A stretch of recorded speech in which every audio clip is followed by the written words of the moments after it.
مجھے تب حیرت ہوتی ہے، مجھے تب تعجب ہوتا ہے کہ جس نے مدرسے کے میم سے کوئی واقفیت حاصل نہیں کی یا کسی عالم ربانی کے سامنے زانوی تلمس طے کرنے کے لیے کوئی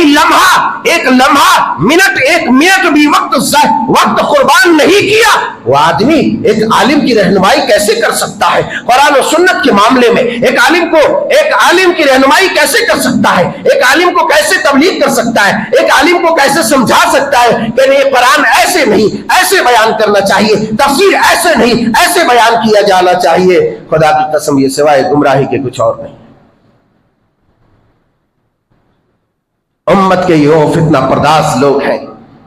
جو امت کا بیڑا غرق کرنے والے ہیں، یہ اپنے نام و نمود کے خاطر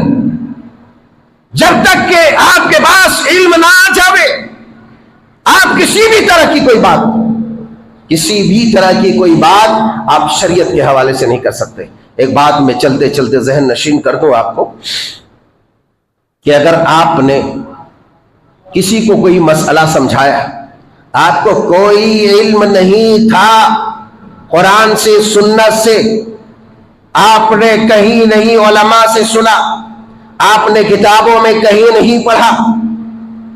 آپ ایک آدمی کو سمجھا رہے ہیں، لا علمی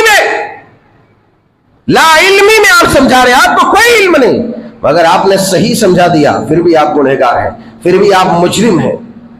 اس لیے کہ تم نے اٹکل پچو ہانکا ہے،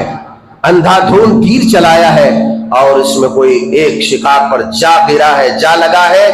اس لیے بغیر علم کے فتویٰ بازی کرنے کے بنا پر آپ اللہ تبارک و تعالیٰ کے بڑے مجرم ہیں، آپ اللہ تبارک و تعالیٰ کی نگاہ میں بڑے ہی شنی شخص